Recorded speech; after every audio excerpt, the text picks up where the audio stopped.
오늘은 저는 본문의 말씀을 통해서 죄에서 자유를 이란 제목으로 함께 은혜를 나누고자 합니다.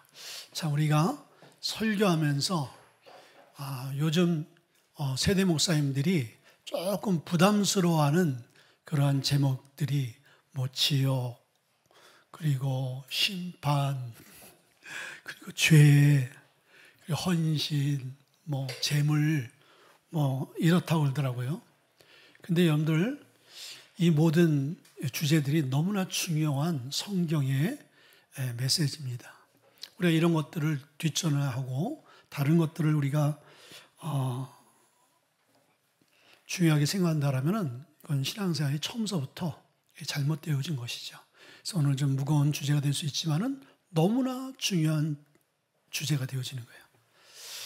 그래서 오늘 죄에서 자유라는 제목 가운데 여러분들 크신 은혜가 있기를 주여로 축원드립니다.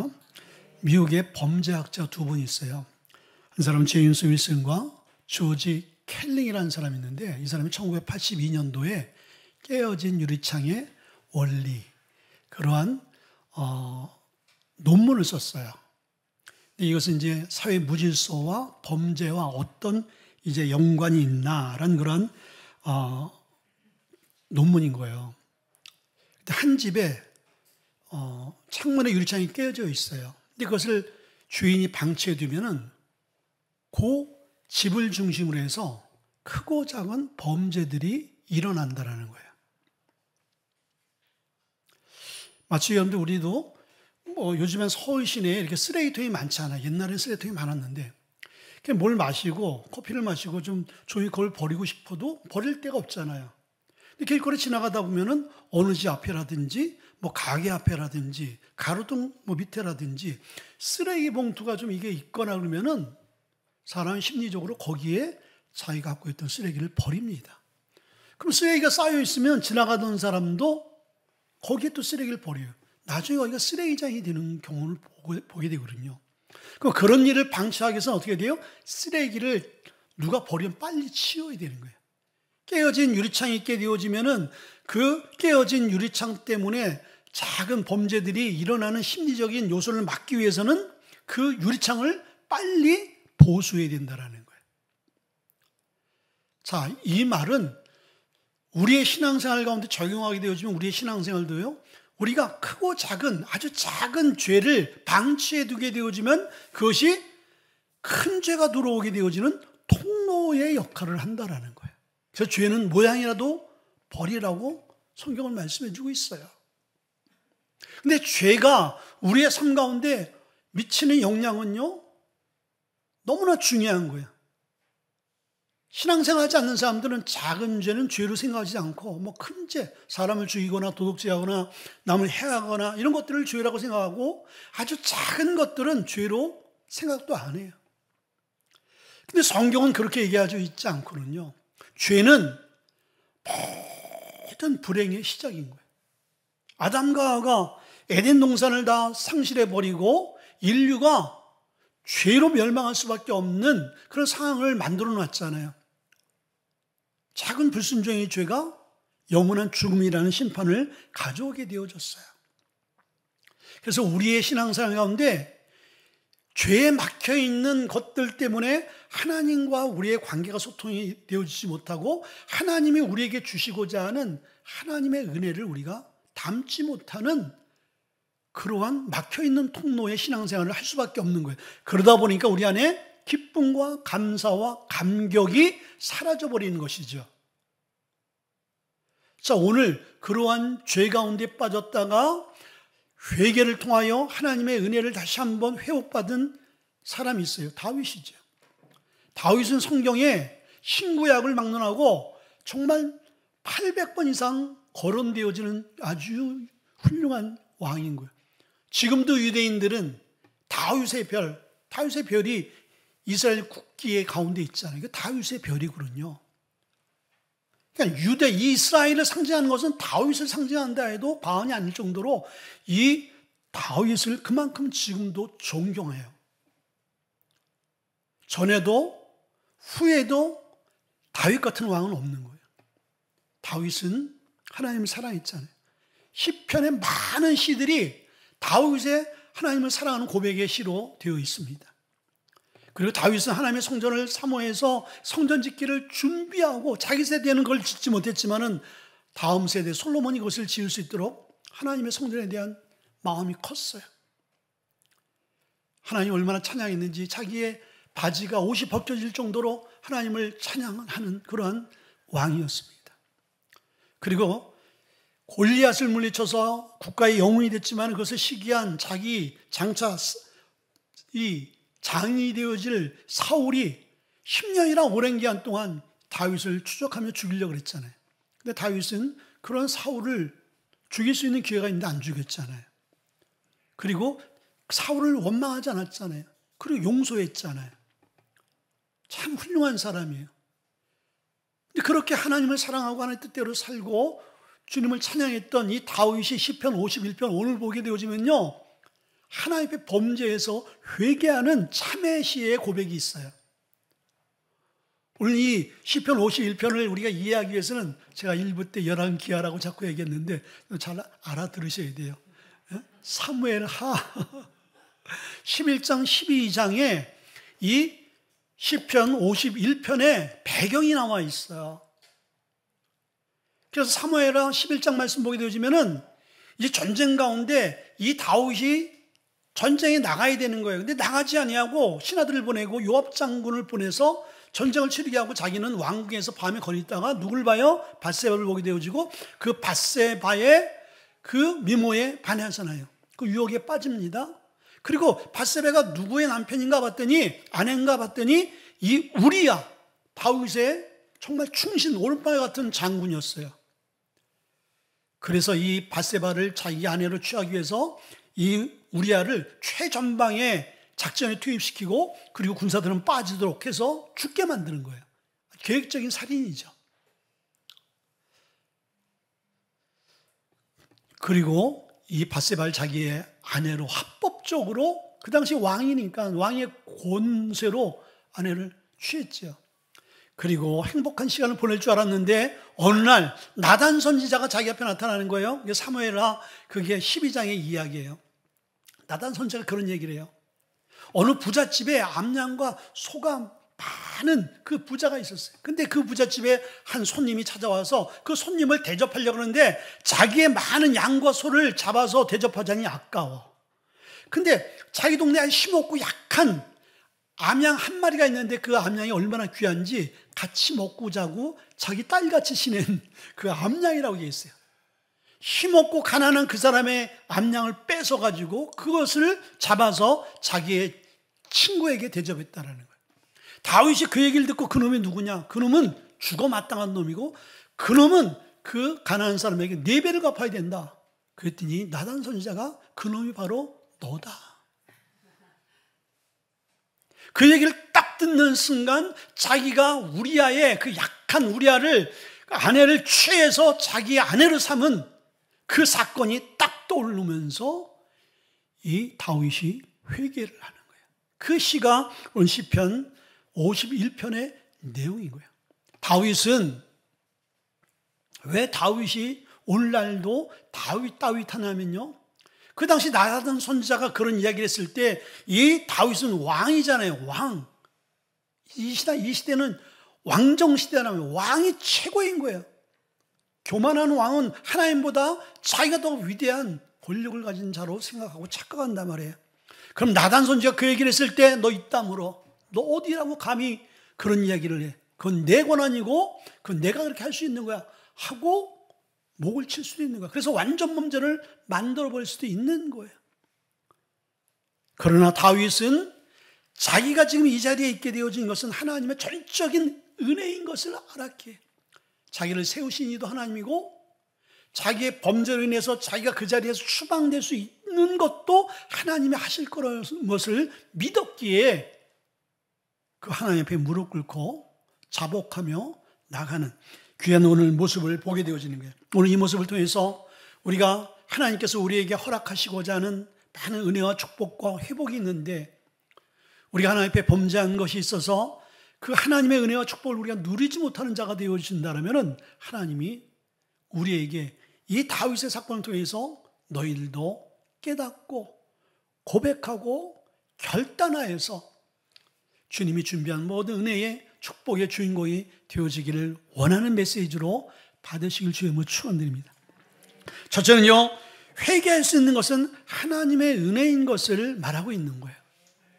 자, 1절에 보니까 하나님이여 주의 인자를 따라 내게 은혜를 베푸시며 주의 많은 긍휼을 따라 내 죄악을 지워주소서라고 말씀해 주셨어요. 주의 인자를 따라 주의 사랑으로 내게 은혜를 베풀어 달라는 거예요. 여러분들, 우리가 하나님 앞에 우리의 죄를 사함받고 그 죄에서 돌이킬 수 있는 것은 우리의 의지와 결단과 우리의 노력이 아닌 것입니다. 하나님의 은혜가 아니고서는 우리 죄를 깨달을 수도 없고 죄를 고백할 수도 없고 그리고 죄에서 돌이킬 수도 없는 거예요. 근데 다윗은 그것을 너무나 잘 알았지요. 근데 그러면 우리가 하나님 앞에 여러분들 다 죄인인 거예요. 여러분들 우리 주위에 뭐 뉴스나 또 어떤 신문을 통해서 어떻게 저런 나쁜 사람이 있어? 저런 놈은 사형에 처해야 돼. 여러분들 그렇게 정죄하는 죄인들이 있어요. 그 사람들은 자기의 죄가 드러났을 뿐인 거예요. 그래서 법정인 죄라는 이 법이라는 틀 안에서 자기들이 심판을 받는 것이죠. 근데 우리는 거룩하고 우리는 의로울까요? 우리는 우리의 죄가 드러나지 않았을 뿐이지 우리는 다 똑같은 죄인인 거예요. 하나님 편에 봐서는 저런 죄는 죽을 죄고 저런 죄는 지옥 갈 죄? 이제는 이런 죄는 그 죄겠어?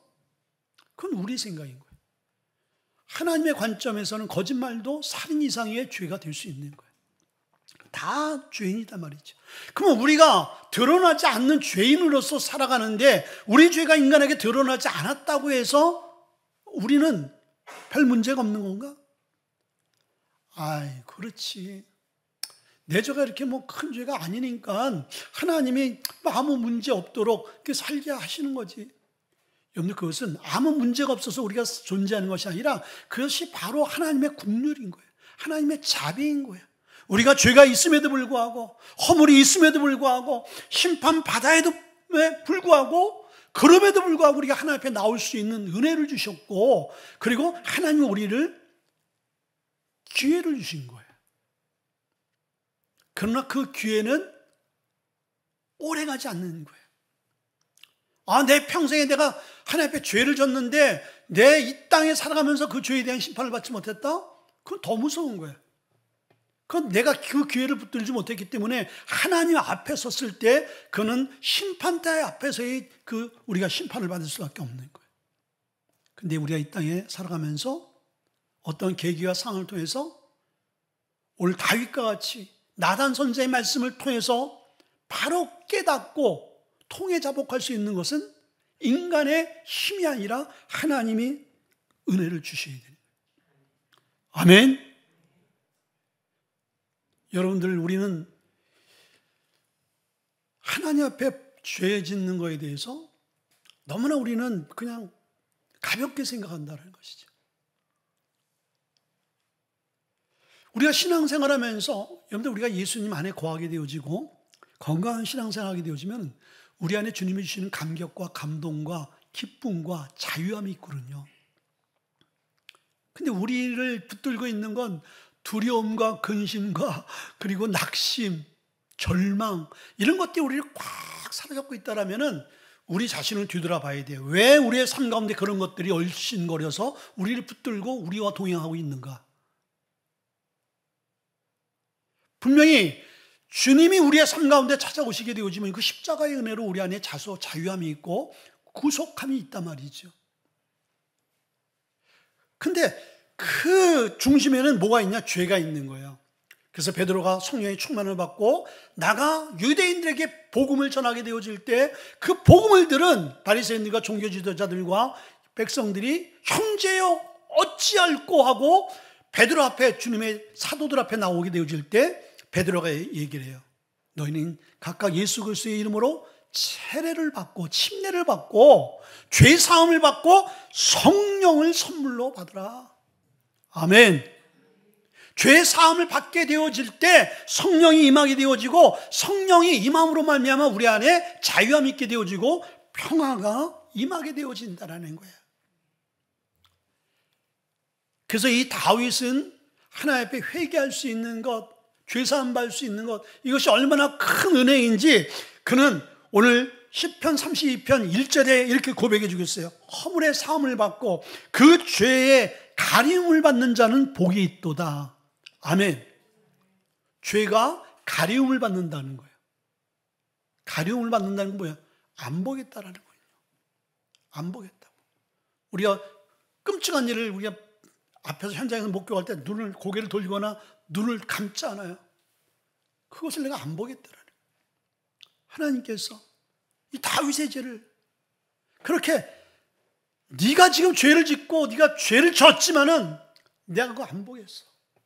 내가 다 그거 가려서 못 본 것 같이 하겠다. 여러분들 이것이 은혜라는 거예요. 아멘. 우리가 의로워가지고 하나님께서 우리의 죄에 대해서 정죄하거나 단정하지 않는 것이 아니라 하나님께서 우리의 죄를 가려줬기 때문에 그러는 거예요. 드러나지 않았기 때문에 여러분들이 생존하는 것이고, 드러나지 않았기 때문에 여러분들 우리가 이렇게 죄송스러우지만 뻔뻔하게 우리 하나님 앞에 예배하는 거예요. 주님, 저 거룩하지요. 그리고 우리 모두가 다 거룩한 것 같이 나올 수 있는 것은 하나님이 우리를 주의 은혜로 덮어주셨기 때문인 거예요.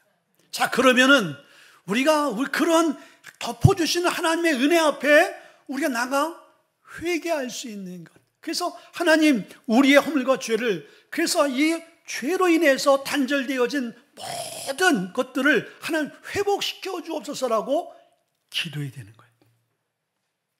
그래서 사도 바울은 로마서 8장 1절과 2절에 그러므로 그리스도 예수 안에는 결단코 정죄함이 없다. 아멘.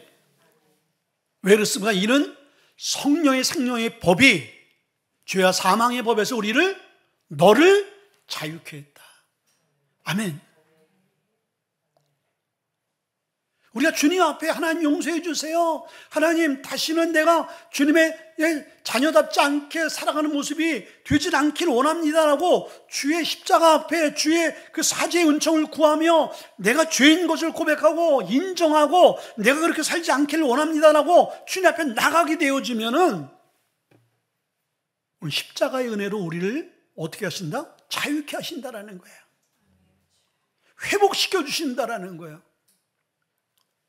다윗은 그 죄로 말미암아 나단 선지자가 너는 죽을 것이다라고 얘기했거든요. 근데 다윗이 죽어야 되는데 다윗이 회개하는 순간 죽지 않았어요. 회복이 되어지고 기회를 주신 거죠. 두 번째는요, 하나님 앞에서의 철저한 회개인 거예요. 4절 그러니까 내가 주께만 범죄하여 주의 목전에서 악을 행하였사오니 라고 말씀 주고 있어요. 이 고백을 보게 되어지면 밧세바나 우리아나 그 옆에 다윗의 명령을 통해서 함께 범죄에 동참했던 사람들은 서운할 거야. 아니 왜 주께만 범죄해? 말이 안 되는 거지. 밧세바가 무슨 힘이 있어? 왕이 취하니까 그냥 갈 수밖에 없고 순종할 수밖에 없는 거고, 우리아가 무슨 죄가 있어? 나가서 이렇게 다 모략을 꾸며서 죽게 만드니까 죽은 거고, 그러면 우리한테 사죄해야 되고 밧세바한테 네 남편을 내가 죽이고 너를 내 아내로 취한 것 내가 용서해달라 그렇게 해야 될 거 아니야. 그 다윗을 이 우리아를 죽게 만든 그 요압이라든지 많은 사람들, 그리고 이 다윗이 한날의 왕이잖아요. 지도자잖아요. 그러면 왕은 어떻게 돼? 모범이 돼야 되죠. 공정과 상식과 평등과 본이 돼야 되잖아요. 백성들한테 죄를 지은 거잖아요. 근데 왜 이야기를 이렇게 고백해요? 다윗은 두 가지가 있는 거예요. 첫째는 그 하나님이 이 율법, 십계명을 만드신 분이기 때문에 그분이 그걸 이렇게 만들어 놓고 이것이 죄다, 이렇게 죄를 지으면 안 된다라고 하나님께서 만들어 놨는데 그 말씀을 자기가 어겼잖아요. 이건 뭐예요? 하나님의 말씀에 대한 불순종이죠. 하나님이 그렇게 하지 말라 그랬는데 하나님이 하지 말라는 것을 자기가 범했단 말이지요. 이것은 누구에게 범죄한 거예요? 하나님께 범죄한 거예요. 그것은 다윗은 안 거죠. 그래서 먼저 사람에게 사죄하고 용서를 구한 것은 그건 해야 되는 거예요. 그러나 그것보다 더 중요한 것은 하나님 앞에 범죄한 것을 고백하고 인정하는 거예요. 두 번째는 하나님이 내 죄를 다 아시고 다 이 상황을 보고 계시기 때문인 거예요.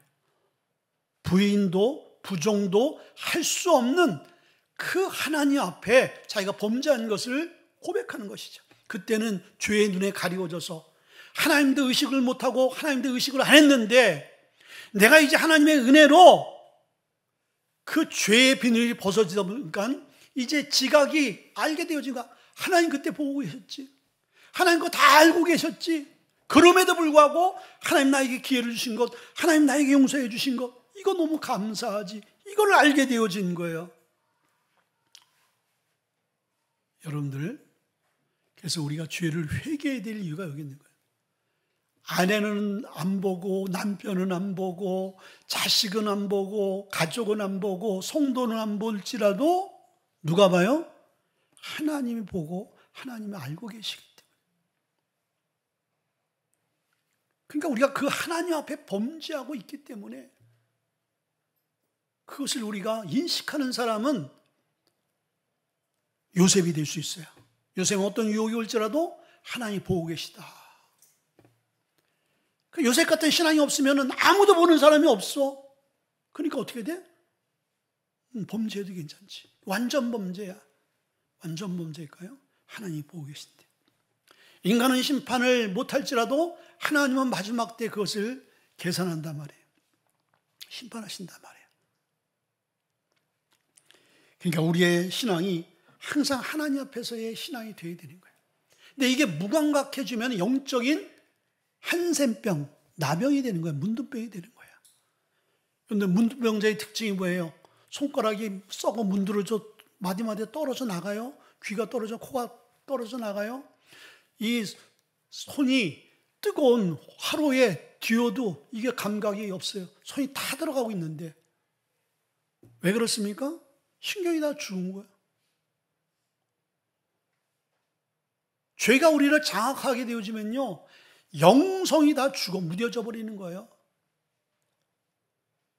그래서 죄가 죄인 줄 모르는 거예요. 그래서 그게 불행한 거예요. 그래서 우리가 이 영적인 이 나병, 감각을 모르는 그 죄에서 벗어나기를 위해 기도해야 되는 거예요. 그러면 내가 지금 영적인 무감각증에 걸렸는가 안 걸렸는가를 오늘 테스트할 수 있는 방법이 있어요. 알 수 있는 방법 뭐냐? 말씀이 안 들려온다. 또 오늘 날씨가 좋은 날인데 또 죄에 대해서 또 깝깝하게 얘기할까? 그런 마음이 들거나 전혀 나하고 상관없는 이야기 들으면 당신은 이미 영적인 문둥병자인 거예요. 찬양을 하게 되어지는데 그냥 입술로는 가사가 고백이 되어지는데 생각은 아무 생각이 없어. 감동과 감격과 우리 안에 주님의 임재를 경험할 수 없어. 그거 역시 당신도 영적인 나병 환자인 거예요. 어떻게 해야 돼요? 하나님께서 우리의 죄에 대해서 지적하려고 이 말씀을 주는 게 아닌 거예요. 그래서 우리를 정죄하고 우리를 주눅들고 우리를 영적으로 묶어놓는 게 아니라 너 그 자리에 있으면 아무것도 할 수 없어. 너 그 자리에 있으면 소망이 없다. 어제나 오늘이나 변함이 없듯이 다음 날은 더 힘들고 어려운 나락으로 떨어질 수밖에 없어. 너를 불행하게 만든 것, 너와 나와의 관계를 단절하는 것은 죄다. 그래서 그 문제를 해결받길 원해. 너 그 죄 회개하면 내가 너 안에, 네가 내 안에 내가 너에게 주는 기쁨과 평안과 자유함을 너는 누리게 될 것이야. 이거를 주님께서 오늘 우리에게 원하시는 거예요. 그래서 지금까지 내가 영적인 나병 환자 가운데 있을지라도, 영적인 무딘 그런 죄 가운데 있을지라도 이 말씀을 붙들고 오늘 결단하고 오늘 지금까지 내 허물과 죄를 내가 주님 앞에서 그것을 다 주님이 다 드러낸다라면은 나는 이 자리에 존재할 수 없는데 하나님 긍휼과 자비로 나를 덮어주시고 나에게 기회를 주신 것, 그것은 바로 오늘 우리가 결단하고 주님과 함께 새롭게 남은 여생을 주님이 주시는 은혜와 은총과 감격으로 정말 그리스도인답게 살아내기를 원하시는 주님의 요청인 거예요. 아멘. 마지막은요, 세 번째, 죄를 이기는 능력을 주셔야 되는 거예요. 10절에 보니까 하나님이여 내 속에 정한 마음을 창조하시고 내 안에 정직한 영을 새롭게 하소서. 11절에는 나를 주 앞에서 쫓아내지 마시고 주의 성령을 내게 거두지 마소서.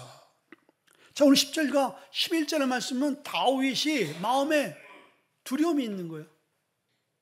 자, 다윗은요, 아까 했듯이 사무엘하 12장 보게 되어지면 밧세바를 범죄한 다음에 나단 선지자를 통해서 12장에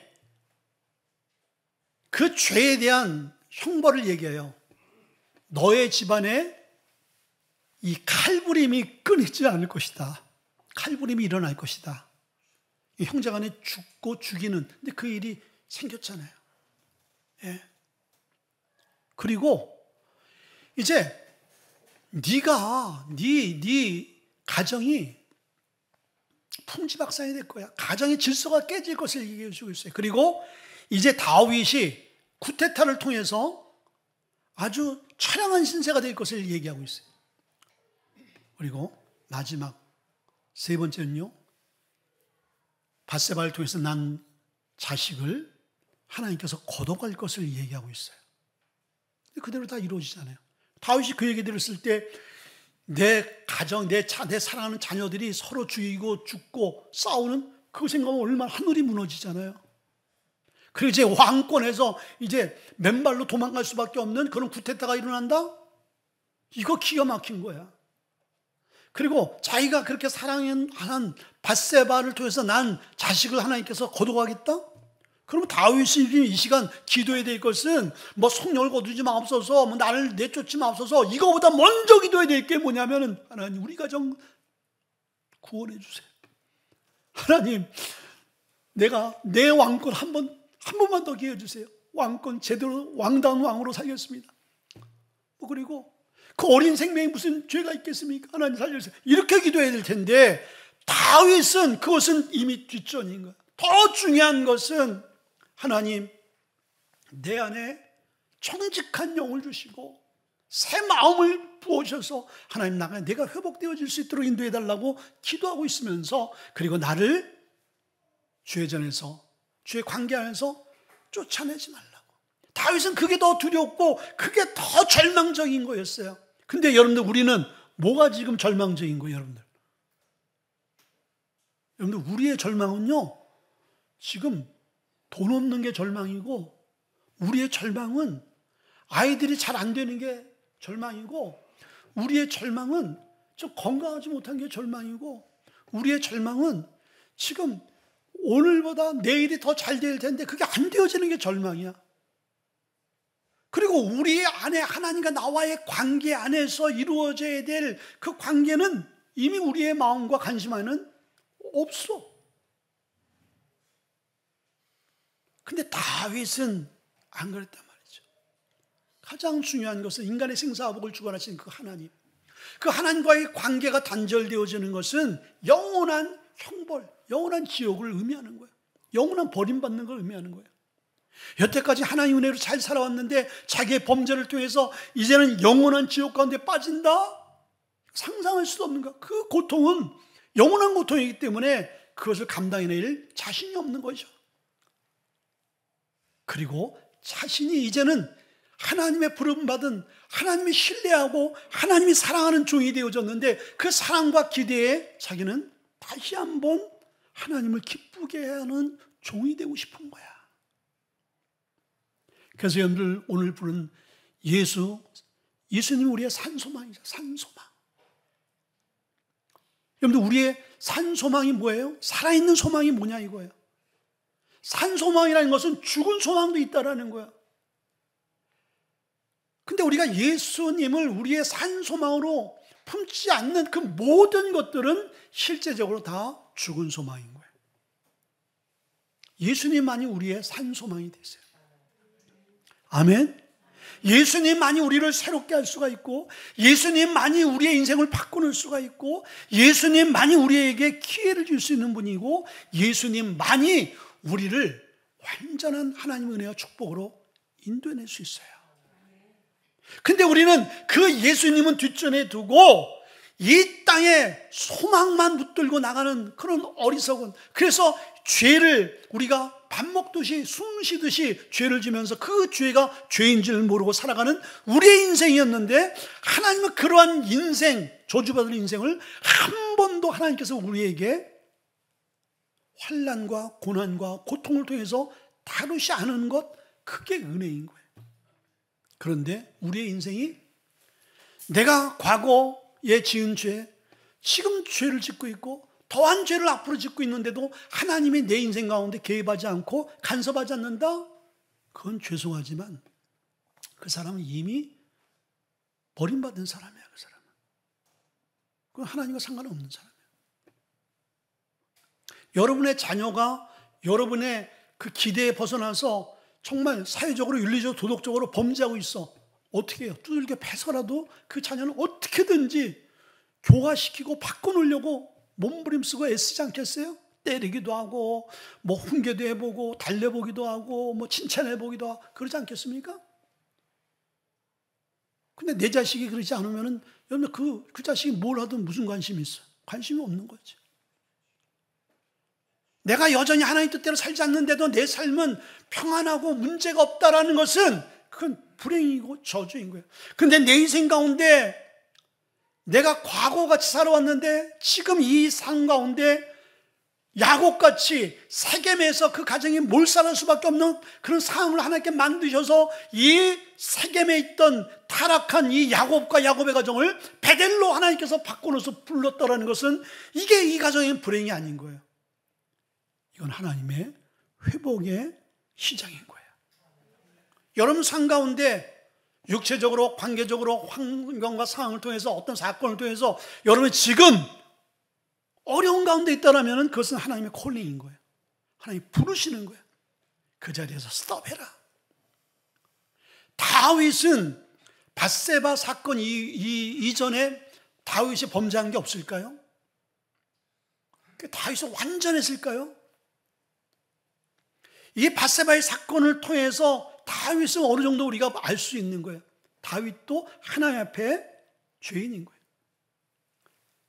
하나님이 다윗을 봤는데 다윗이 잘하는 것도 있지요. 하나님을 찬양하고 예배하고 하나님을 사랑하는 마음도 있었어요. 근데 다윗도 인간이기 때문에 다윗 한 면에는 하나님 앞에 하나님이 기뻐하지 않는 그러한 죄의 자리가 있을 수 있단 말이죠. 근데 하나님이 그것을 하나님의 국률로 덮어오다 다윗이 이대로 가게 되지면 안 될 것을 알고 밧세바 사건을 딱 터뜨려 놓고, 그때 다윗이 과거의 지금의 죄를 회개하며 통회할 수 있는 뭘 준 거예요? 기회를 주신 거야. 이게 다윗에게는 은혜요 축복이요. 여러분에게도 지금 뭔가 스톱, 이게 여러분들 축복인 거야. 그때 여러분들 해야 될 게 뭐예요? 무릎을 꿇어야 되는 거예요. 그리고 여러분의 죄에 대해서, 여러분의 불순종에 대해서 아파야 되는 거예요. 지금 아파하지 않으면 여러분이 정말 감당할 수 없는 환경적, 육체적 그런 아픔을 겪게 될 것을 하나님께서 알기 때문에 그 아픔보다 지금 네가 그 죄에 대해서 아파하는 그 아픔의 시간이 더 낫다라고 얘기하고 있는 거거든요. 다윗이 그 시간을 가졌어요. 그리고 하나님 앞에 철저하게 회개하고 통회 자복하고, 주님, 나의 죄 때문에 주님의 관계가 끊어지지 않길 원합니다. 그리고 다시 한번 나에게 기회를 줘서 새 마음과 그리고 자원하는 회복의 마음을 주옵소서라고 눈물로 침상을 적시며 나갈 때 하나님이 이 다윗을 회복시켰어요. 첫 번째는요, 마음과 영이 깨끗해졌죠. 10절에 보니까 내 속에 정한 마음을 창조하시고 내 안에 정직한 영을 새롭게 하소서. 이 말씀대로 다윗이 그런 사람이 됐지 않았겠어요? 두 번째는요, 성령의 임재가 나타났어요. 11절, 나를 주 앞에서 쫓아내지 마시고 주의 성령을 내게 거두지 마소서라고 기도하며 간청할 때 성령이 회개한 이 다윗에게 하나님의 임재가 부어졌죠. 세 번째는요, 구원의 기쁨과 자원의 마음이 생겼습니다. 주의 구원의 즐거움을 내게 회복시켜 주시고 자원하는 심령을 주사 나를 붙들어 달라고 그 고백하게 되어질 때 다윗은 그때서부터 하나님을 찬양하는 시편의 많은 찬양과 감사와 감동의 시를 올려드리고, 그리고 그가 자원하여 하나님의 성전을 짓기를 사모하는 그 헌신하는 왕이 됐다는 거예요. 그리고 네 번째는 구원의 복음을 전하게 됐어요. 13절에 보니까 그리하면 용서를 받으면은 내가 범죄자에게 주의 도를 가르치리니 죄인들이 주께 돌아오리이다. 과거에 자기가 그렇게 무지해서 그리고 죄의 이 노예가 되어져서 범죄했던 자기의 그 모습, 근데 지금 그러한 모습으로 살아가는 그들에게 그게 멸망의 길이요 그게 심판의 대상이다 라고 내가 그들을 전도하겠습니다. 복음을 전하겠습니다. 그래서 여러분들, 복음 전하는 사람은 이 회개의 영이 임할 때 복음 전하는 거예요. 사도행전의 역사가 어떻게 일어났어요? 그리고 마가의 다락방에서 모여서 기도하고 회개할 때 성령이 임하니까 그들이 나가 전도해라 나가는 말도 없었는데 그냥 생명 걸고 나가서 그냥 복음을 전하다가 그들이 다 죽었잖아요.